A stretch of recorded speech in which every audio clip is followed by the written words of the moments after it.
Welcome.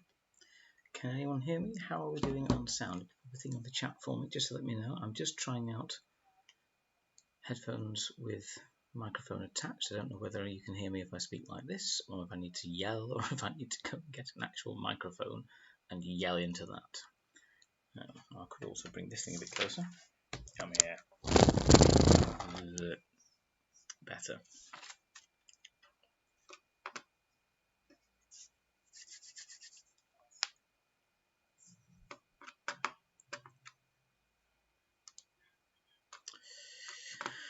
So, where are we this evening? Real Life Gamebooks. Now, if anyone's played any of the Fighting Fantasy ones, these are basically same sort of time period, early to mid-80s, and same sort of principle as well. It's a choose your own adventure.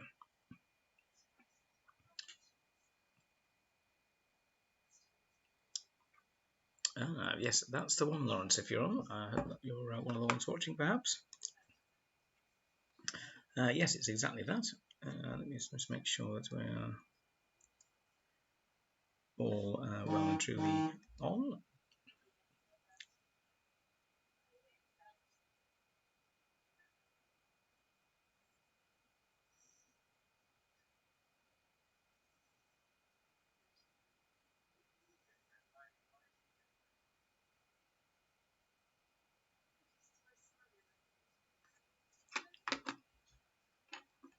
Let's move in and have a look. Redcoats and Minutemen, the American War for Independence. Rebellion, if you prefer. I certainly prefer.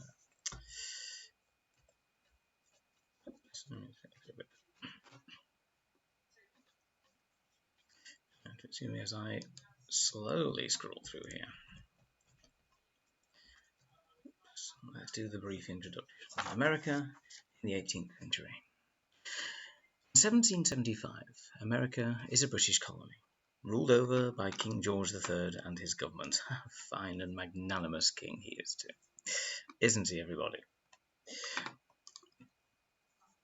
But relations between the colonial settlers and the government have become increasingly strained over the previous decade, since a number of laws were passed to tax the American people. The settlers thought these were unfair, as the laws were imposed by a parliament which had no American representatives in it, and they showed their disapproval by rioting, particularly in Boston. There weren't any MPs from Manchester either, but we didn't start chucking our dinners into the Mersey. In 1770, a mob approached the customs house in Boston to demonstrate against new customs duties which had been imposed. British guards opened fire on the crowd, killing 5. An open revolution was narrowly avoided at that time. Then in 1773, the British government passed the Unpopular Tea Act. This was designed to help the East India Company, which was in financial difficulties, by allowing them to send tea to America without paying their usual taxes. The Americans, however, still had to pay tax on the tea, and this infuriated them. On the 16th of December 1773, 100 patriots, that's a massive raised eyebrow, disguised as Mohican Indians, boarded 3 tea ships in Boston Harbor and threw all the cargo overboard into the water. The British were furious and sent General Gage to Boston in 1774 with 4 regiments of British troops, called Redcoats because of their scarlet uniforms, to restore order. More of a dirty brick red than scarlet. Sergeant scarlet. But tension continued to mount. The Americans began to arm themselves, forming bands of soldiers known as Minutemen, because they were supposedly ready to march at a minute's notice. By April 1775, when your adventure begins, the Americans are ready to oppose the British by force.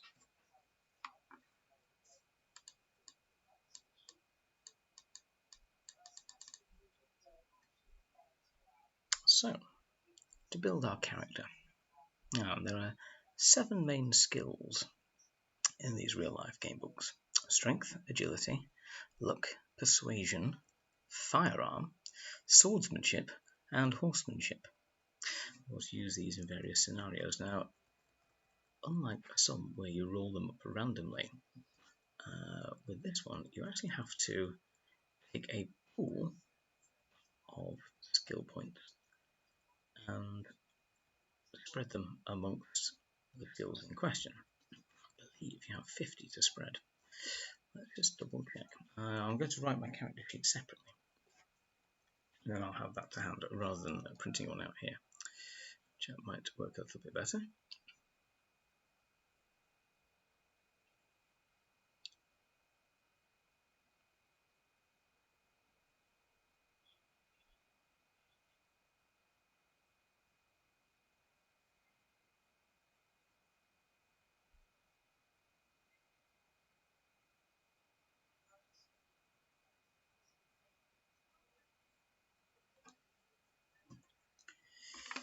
Now let us double check what we have here.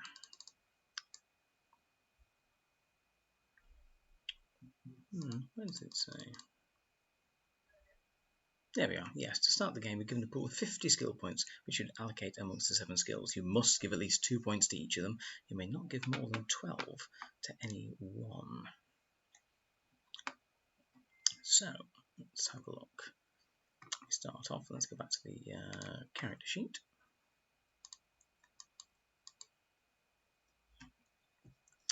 So what do we have? Strength, first of all. Now, the higher we put that, the more wounds that we end up. So let's put strength top whack at 12. That's going to help. That takes us down to 38 remaining. Agility. Luck. Persuasion.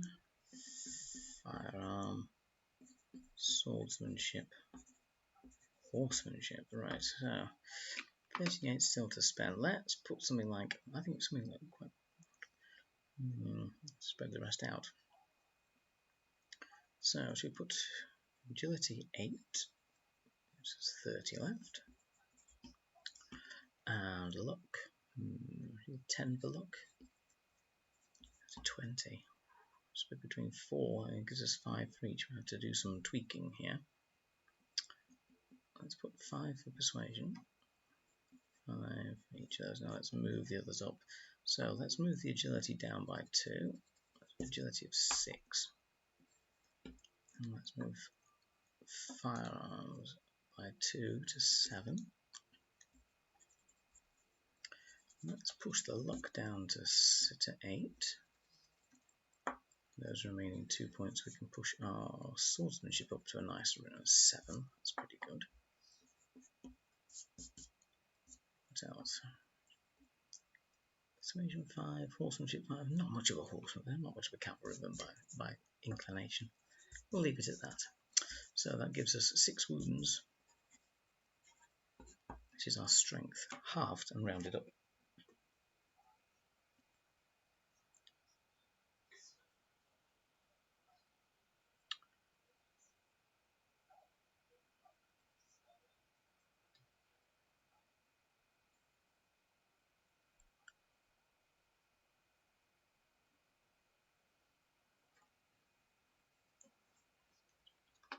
So, on we go.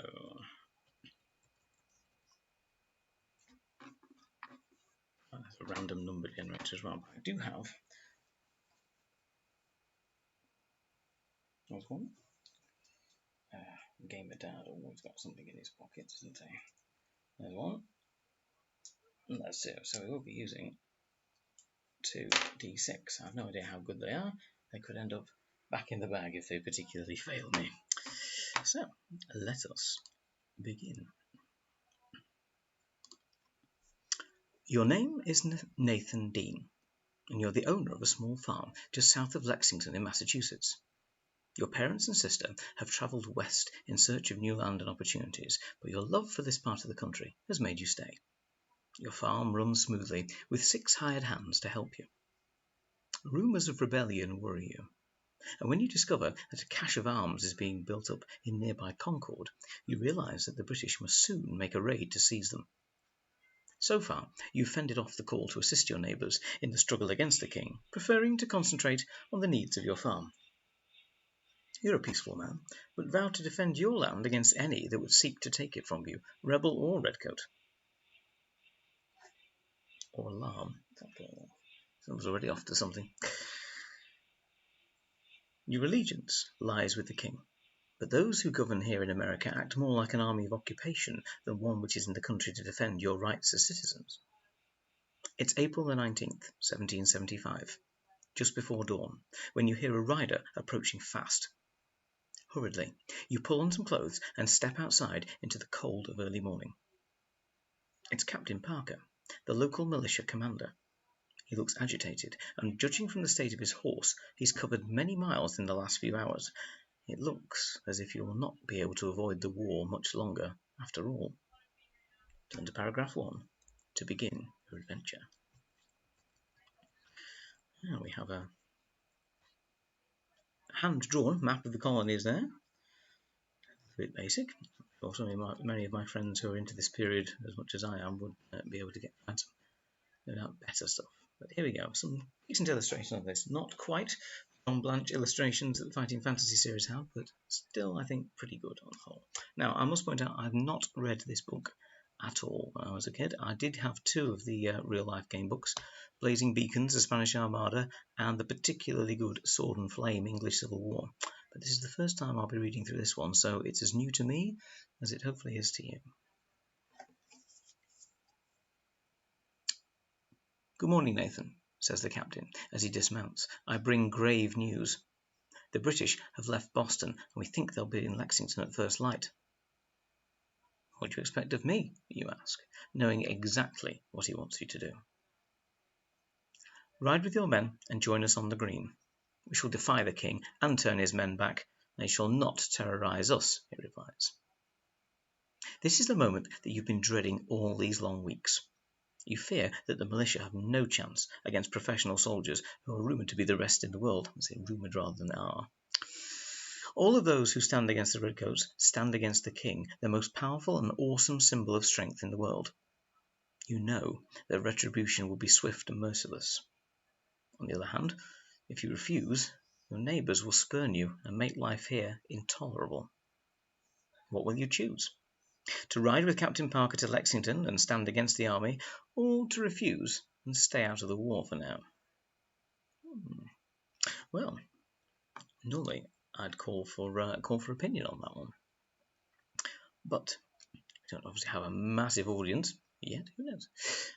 So I'm going to basically take the decisions here and see what happens. It looks, I don't know. I think you have to play in character sometimes. Although it is sometimes fun to play a little against your own character.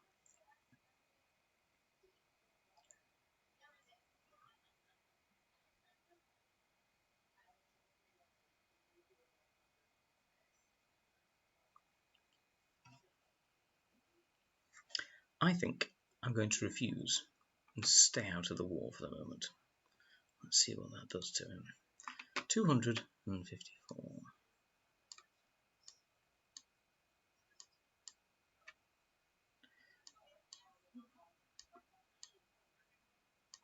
Nearly there. Back again. I cannot leave the farm, you say. This fight's not mine. Not yours. We're fighting for our rights. The British will crush us if we do not stand together, he replies. Nathan, you realize I cannot protect you when we are victorious, if you abandon us in our hour of need.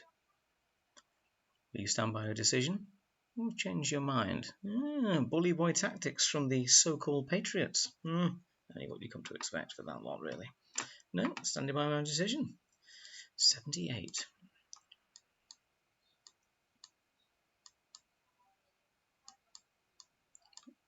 Scroll back a bit. Now, true veterans of the Choose Your Own Adventure style will of course have developed the multiple fingers for putting in different pages, so you can just make sure if you made a mistake you can step back. No such luck for us here. Nathan, if you're not for us, then you're against us, the captain shouts. I'm going to shout this time. I just want to be left in peace. I've no real quarrel with the king, you reply. Farewell then, he says. Abruptly he remounts, and without another word, rides off north. You watch him as he disappears into the distance, certain that in spite of your determination not to get involved, you stand little chance of being left alone for long. Now go to 41.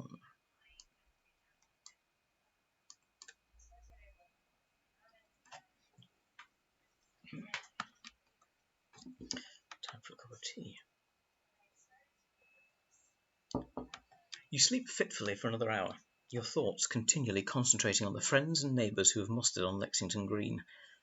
Fools, you think, to stand against the king. But what of your future here? If the British don't burn your farm, the Minutemen will. Will your workers stand by you?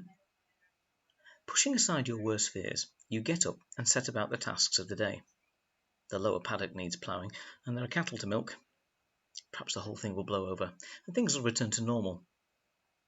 Deep down, you doubt it.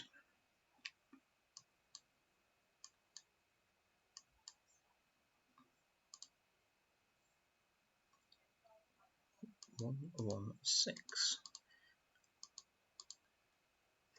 Throughout the day, you hear gunshots echoing across the fields. All your farmhounds have disappeared, but you have no idea whether they've run away or joined the Minutemen. In the late afternoon, you see a group of 8 men approaching from the direction of Lexington. Amongst them is one of your neighbours, and all 8 are carrying muskets and heading for your farm. Instinctively, you grab your musket and load it. You look like trouble. You open fire on them from here, hoping to hit 2 or 3 before they get to you. Or will you walk down the hill, talk to them, find out what they want? Well, my marksmanship with their firearms is only 7. I don't think I've got a chance with a smoothbore of hitting them from this distance. I think we'll go... My persuasion is even less. But let's go down and talk to them and see what on earth is going on. If I open fire on them, that's definitely going to put them in a bad mood. Maybe we can talk them out of anything foolish, or at least see what it is they're planning to do. So, number 86.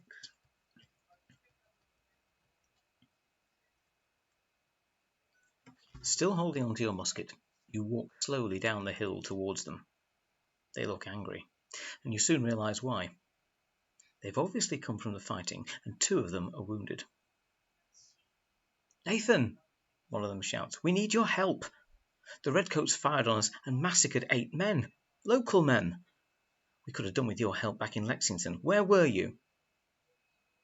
Stunned into silence, you cast down your musket and help them support one of the wounded men who's sagging in his saddle.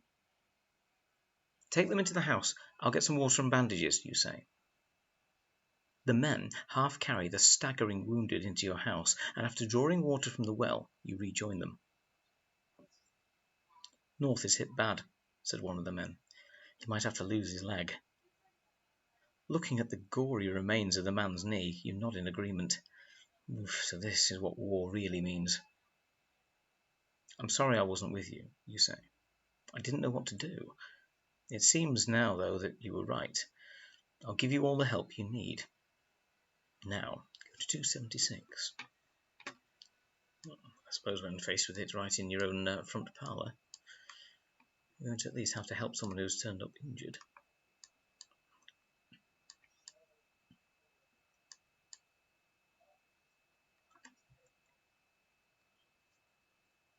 So who we shot to live? Oh, let's go back.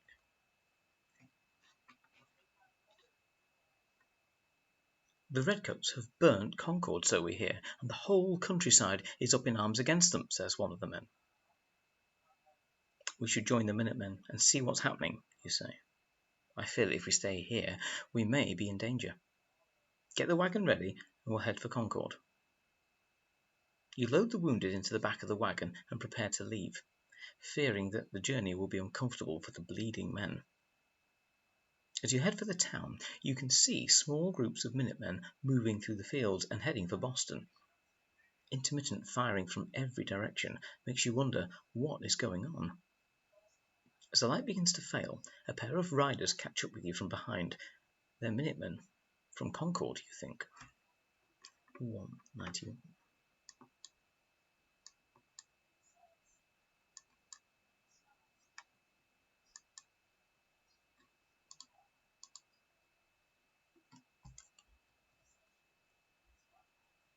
Where are you headed? Asks one of the riders. Towards Concord. What's happening? You answer. Redcoats have got as far as Concord. We beat them back, he replies. We've given them more than a bloody nose. Every man with a gun is moving towards Boston. Why don't you come with us? I'll see the wounded are taken care of. We have a doctor nearby. Do you follow the men to Boston? Or stay with your wagon and the wounded? No, we did promise the wounded that we'd sort them out, didn't we? Seem a bit foolish, or seem a bit unfortunate to leave them to someone you've basically just met. Here you go, lads. Just leave them with you.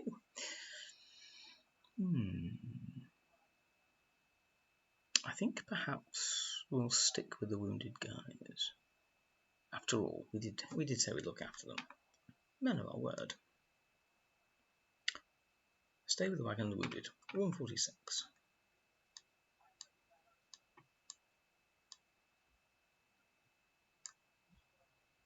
The wounded men are in pain, so you increase your pace towards Concord. As you turn a corner in the road, you see a small group of redcoats who must be stragglers. You can't afford to let them see the wounded in the back of the wagon, because they would realize that you're a rebel. Will you whip the horses and try and break through the small group? Will you pick up a musket and fire at them? It's a small group. And your horsemanship's fairly low as well. Shall we G up the horses and just break through? Let's try that. 25.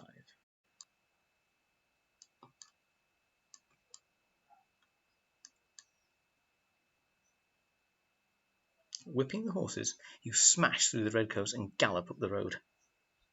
Initially stunned, they recover quickly, then swing around and fire. Make a luck roll.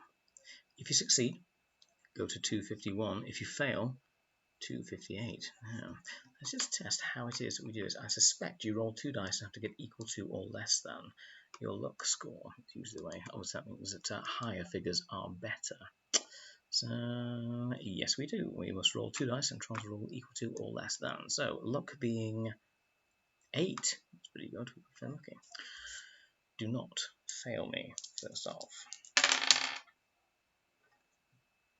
10. Great. So, unlucky. So, from 25, where do we go if we're unlucky?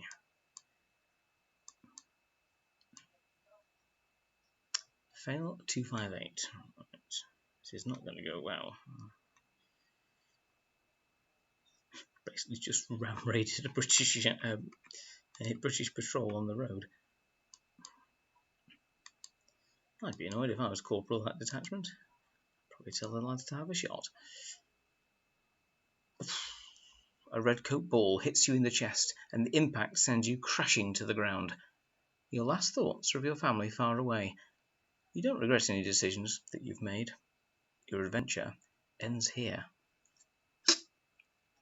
Oh dear. Well, that was a relatively short and unfortunate adventure in the American Revolution. Dead already. What we might do is step back to that and take the luck roll again. and see what happens if we can continue a little bit further. There was a vicious little mechanism in this, I believe, that if an enemy rolled 2 6s when they were attacking you as well, I think you got killed straight away. That was with a shot. They didn't take any prisoners back in the 1980s. There were no participation trophies. 251 would be had we been lucky. So we'll reset that. I'll say that far from hitting me in the chest, the musket ball strikes the back of the seat. You're safe. In a few seconds, you're around the corner and out of sight. You pull up half a mile later as a group of Minutemen drop out of the bushes beside the road. You got wounded in there? One asks. Yes, I'm trying to get to a doctor, you reply. I just ran into some Redcoats back along the road. Stragglers, I think. Show us. John here will take care of the wounded. What's your name so we can get the wagon back to you? Nathan Dean from Lexington. I've got a farm just south of town, you reply. Fine, Nathan. Show me where these damn Redcoats are. We'll take care of them, says the man. Though reluctant to leave your wagon, you agree. The 5 men follow you back along the road, where you find the 3 Redcoats resting on a log. Tobias, the Minuteman leader, fires and hits one of the soldiers. Stop, you shout. That's massacre. Give them some of their own medicine. They dealt enough of it out to us at Lexington, he replies. The 2 surviving Redcoats slip into the bushes. Will you try to stop Tobias and his men, or will you help them hunt down the Redcoats? Carry on with it. Well, I mean, one's already been shot and dead, isn't he? How much worse can it be? To be fair, we probably don't want them going and telling everybody else what we're up to. Might be an idea to hunt down the last ones.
So try and stop him, hunt down the rest.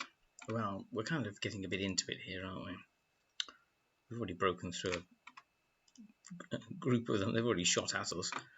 Now, let's try and hunt down the rest against my better judgment. 114.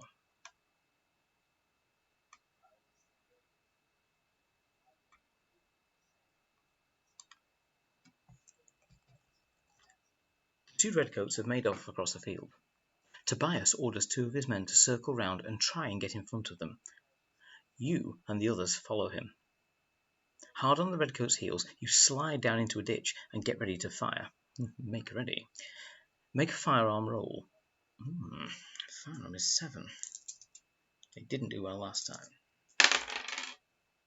It's a 7. 5 and a 2. Successful. 2, 2, 1.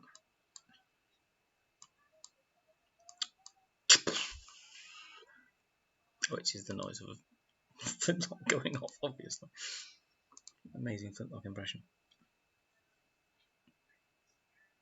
Quickly, you prepare to load. I should have loaded already.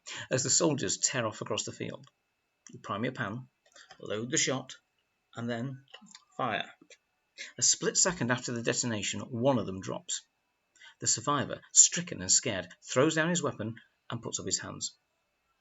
Tobias walks calmly up to him, takes out his pistol, and shoots him. You are sickened. Tobias is a murderer, plain and simple, not a revolutionary or a patriot. The quicker you get away from these men, the better. As Tobias's men congratulate him and begin looting the bodies, you slip away. Your farm is not all that far away. Your thoughts are confused as you make your way home. Suddenly, you remember that one of the men took the wagon with the wounded. There's no way of telling where it is now. With very mixed feelings, you finally reach the farm. You could quite easily have been killed today by either a redcoat or a rebel. Now go to 171. 1 moment.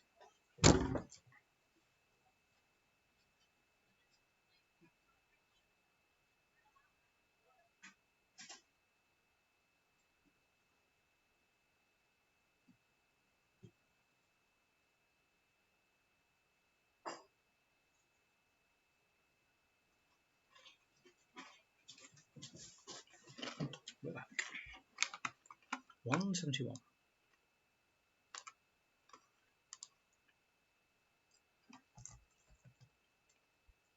The next few days are surprisingly quiet. You manage to retrieve your wagon. Remarkable. Boston has been sealed off, completely under siege by the rebels, the woods and hills teeming with groups of Minutemen. It seems as if all the able-bodied men of New England are gathering and heading towards Boston. Although the British destroyed the small force at Lexington, the casualties they suffered returning from Concord with the captured weapons have convinced many Americans they now have a chance to fight for their freedom. Everywhere locals are training, drilling, making musket balls, and buying or constructing weapons.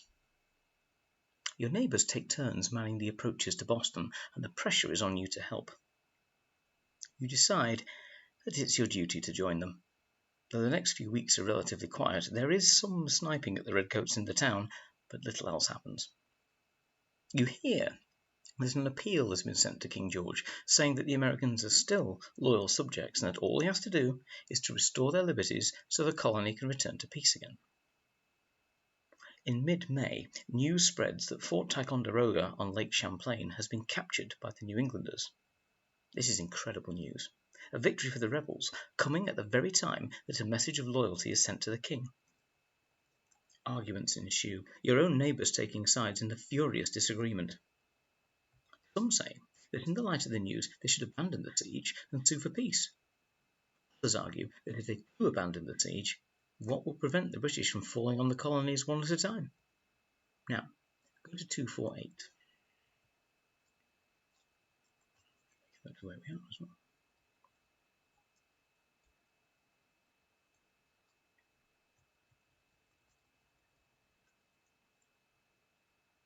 With the British penned into Boston, outnumbered 3-1, the Redcoats have retreated into the town as well.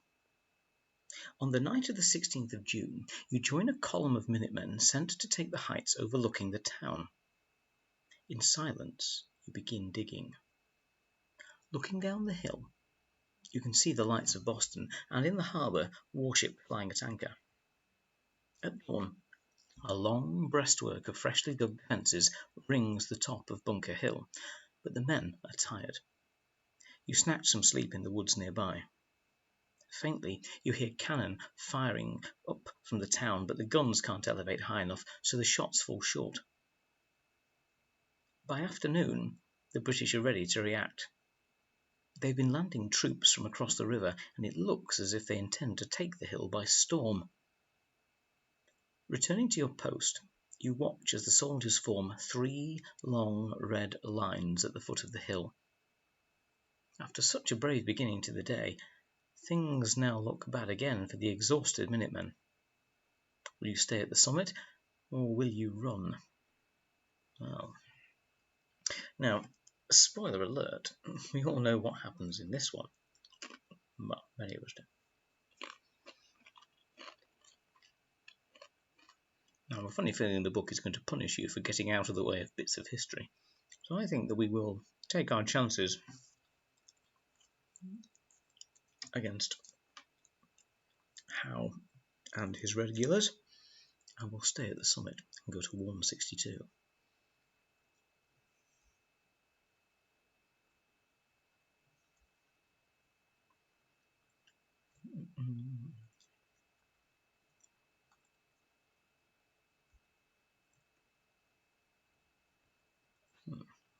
not the bear.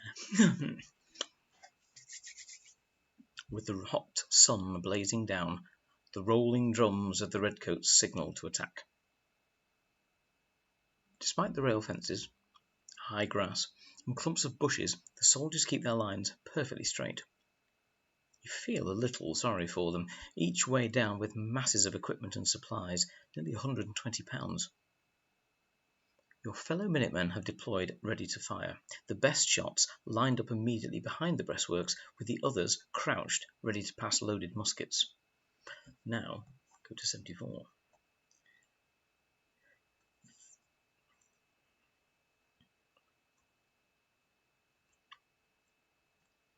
I've not read enough of the rebel accounts of the battle on Breed's Hill to say whether or not that was a tactic that was used there. I'm perfectly prepared to admit that it was or wasn't, but I'm sure anyone out there who is more well read on that particular aspect of the tactics of the day in question will be able to tell us. I was of the impression they fought more in lines more like regulars. Hold your fire till they get close, shouts an officer.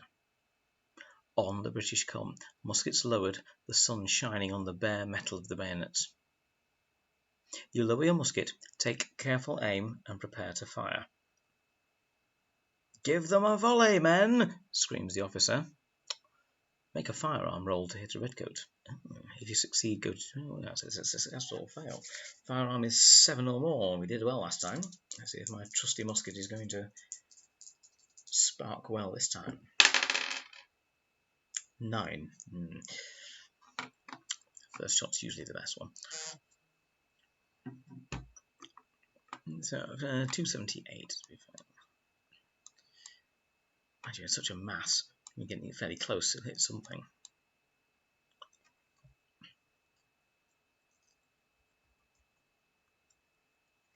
Your shot misses, but not so those of your fellow Minutemen. Volley after volley crashes into the unfortunate redcoats. Gradually, the solid red line disintegrates and then melts away. You've beaten them off. They're running. A cheer goes up along the ridge, but you know that the British will not give up yet. 43.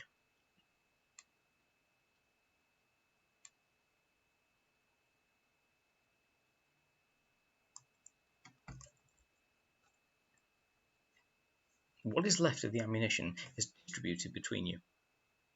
Below, the British are reforming. More redcoat soldiers are being brought across the river from Boston. They'll be all the more determined to dislodge you after the bloody nose they got last time. As they slowly begin to ascend the hill again, you fire, but this time the volley from your comrades is less spectacular. Still, the British come on. Make a firearm roll. 7 again. 7, 6 and a 1. Excellent. If you succeed, 164. Better shot this time. Amazing what a large amount of regular soldiers thundering up a hill towards you will do to concentrate you when you're trying to shoot.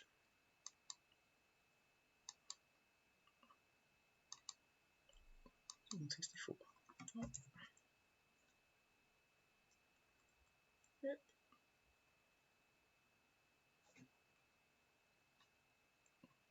Right. There we go.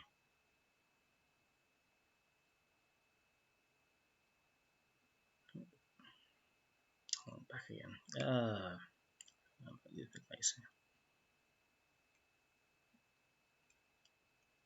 There we go. Yeah, 164.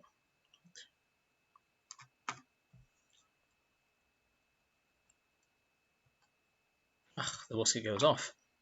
Something has fouled the barrel. The detonation of the shot sends shards of metal deep into your arm and face. Take 2 wounds. Your musket is now quite useless. I passed that.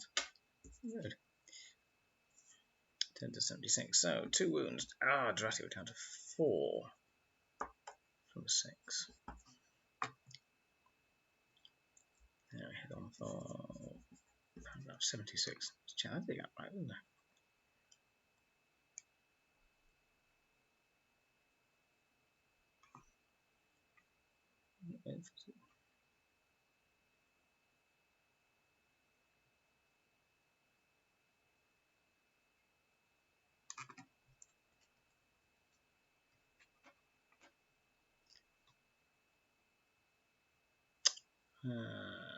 Paragraph 76 next.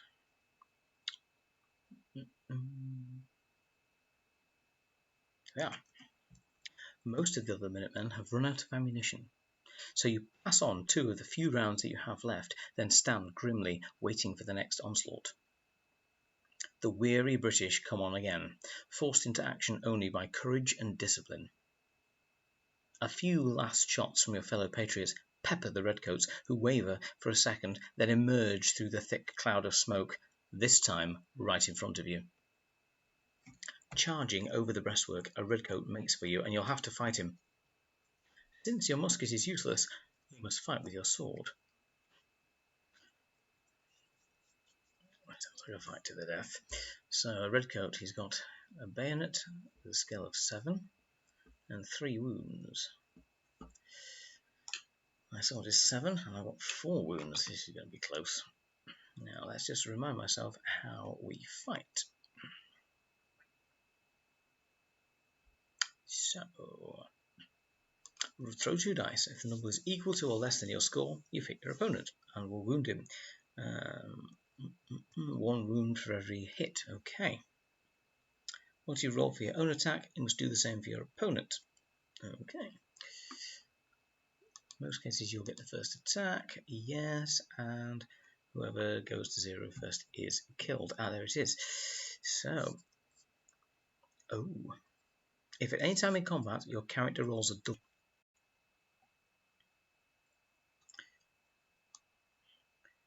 So, where are we? X was the battle, wasn't it?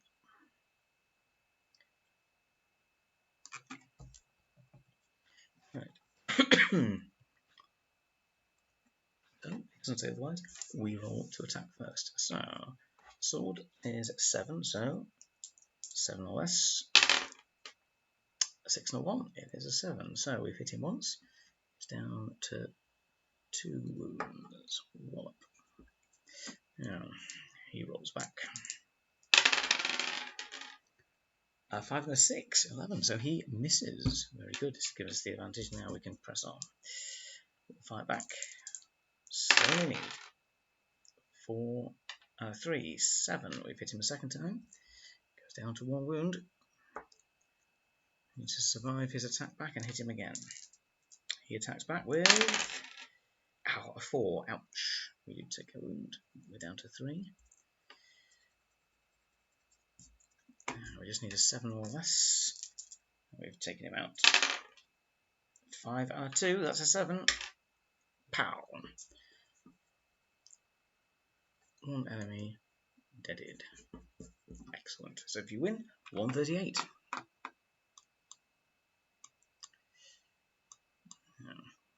I'm not certain how you manage to recover your health in this. I think sometimes it'll tell you when you can reset your health. Not like some of the fighting fantasy where you automatically got, sometimes you get a potion of strength and restore it, or provisions to eat. Again, a bit harsh with this one. We'll get hit 3 more times and we're dead. The Redcoat keels over, skewered by your thrust. Gradually, though, the Redcoats are gaining ground, but each second you hold them is giving precious time for others to escape down the side of the hill.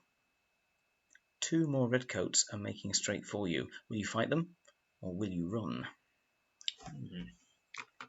2. Well, ideally, if I had a musket that would, I'd shoot one of them and then run for it. That won't be the best option there.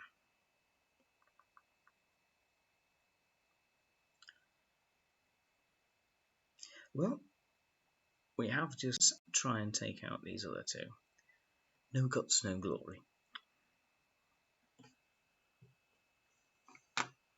So our option for that, 189. Let's give us a bit of an advantage of fighting mad, having killed one already.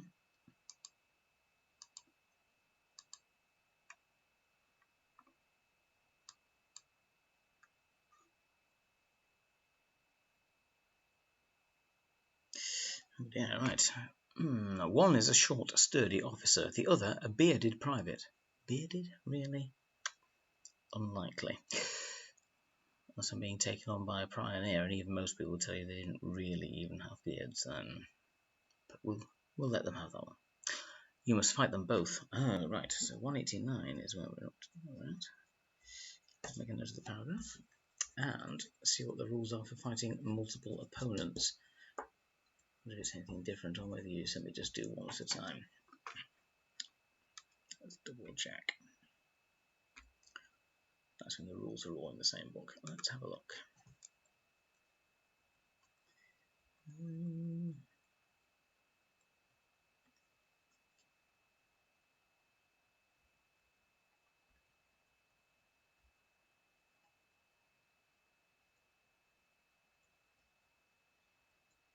I don't think it actually says.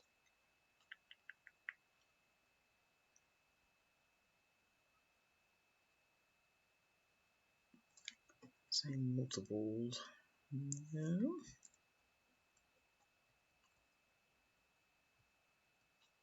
No, it doesn't say when you get to renew your wound. As far as I know, you don't get them back.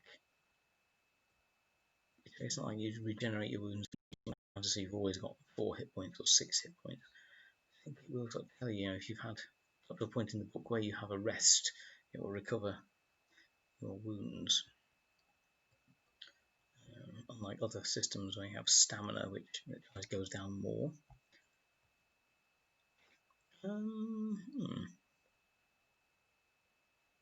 What does he say? What's we going to do with that there? 189. Funny feeling. Let's fight them both. Well, we'll take them one at a time. See how well we do. I mean, the private's got less wounds, so we should try and take him out and then deal with the officer. So let's try that. So, first of all, I attack. 7 or less, please. 4 and a 3. That's hit the private. He's down to 2 wounds.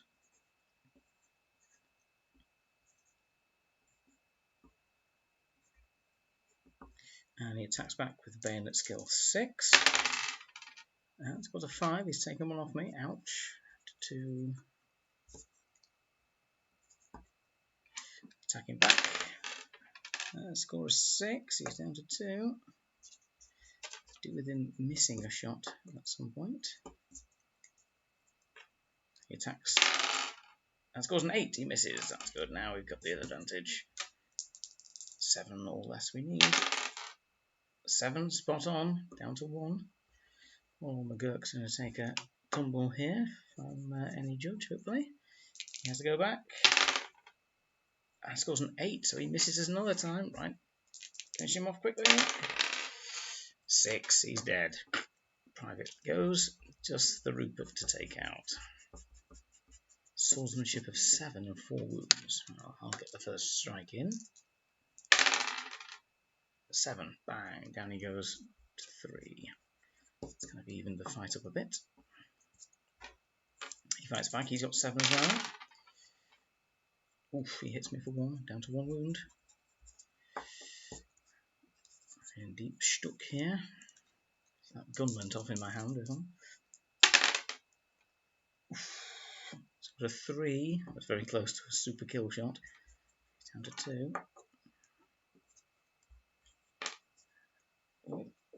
What I'm messing up. He scores an 11, so he misses. I shoot back with 4. He's down to 1. Very, very close. He scores an 11 again. He's missed. I just need a 7 or less. It's a 7. He falls. He's dead. I've got 1 wound left. If you win, go to 95. If you lose, go to 212. 95 it is. Like the skin of the teeth. Well, yeah, there was one that was definitely a 1 and a 2 rolled then. That was very, very close to the magic critical kill. That's a vicious roll, actually. Someone can get like 6 wounds and your opponent rolls snake eyes. You die. Swords flashing and bayonets jabbing, as we saw, the Redcoats advance over the crest. A shot or two still echoes in your ears, but the hill is lost, and you must run by turning to 280. Yeah, and discretion is the better part of valor. I think we've done enough here.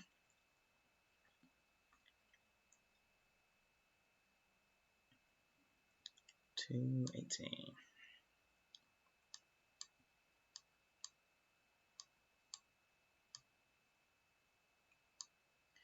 Right. Casting aside your damaged musket, you dash over the rear of the breastwork, avoiding the fallen bodies and fleeing down the hill. The Redcoats are just behind you. Make an agility roll to keep safe from their fire. Oh, crikey. 6. That's not very good. If you succeed, go to 72. If you fail, go to 9. 6 or less we need on 2 dice. Double 1. I succeed. 72.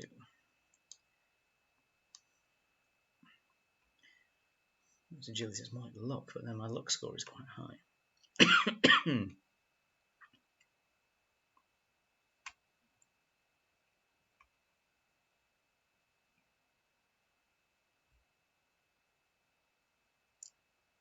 A ragged volley of shots misses you as you gradually get out of range.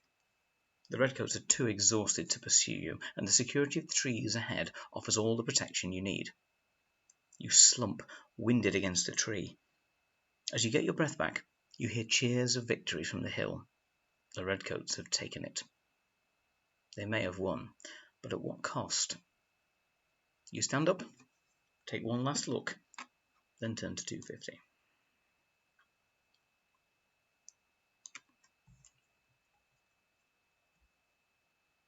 You melt away into the trees, convinced that you can quite rightly claim a few days' rest after the exertions of today. The next couple of weeks deteriorate into a sniping match between the two opposing armies, with the British mounting raids just to draw off the rebels, but no big clashes occurring. In spite of everything, the British still hold Boston. Now, turn to 110.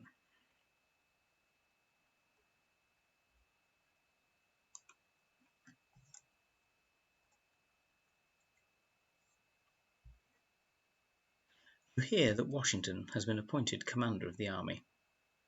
Perhaps now something can be done to regain the vitality and determination of all the patriots. For the next few months, though, little happens. You hear news of attacks, counterattacks, raids and defeats. Christmas comes and goes. Then finally, late in January, the artillery captured by the rebels at Ticonderoga arrives. Now the army is eager to strike.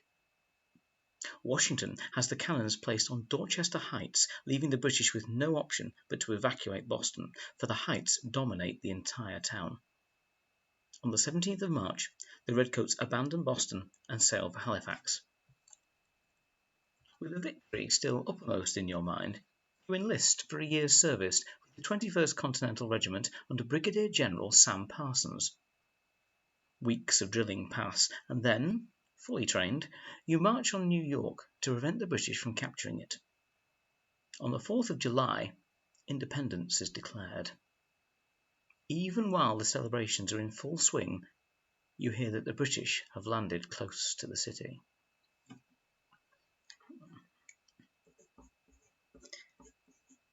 And with that, I think we'll end for this evening's little session.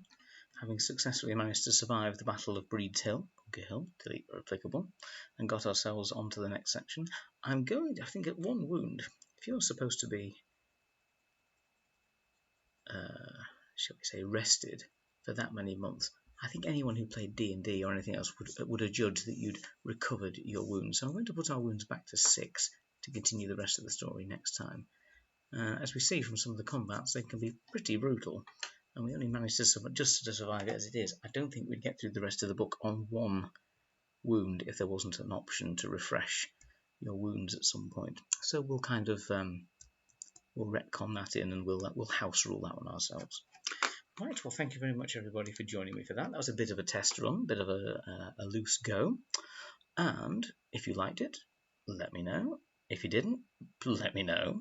And we'll have another go with that and some other ones I've got lined up at another time.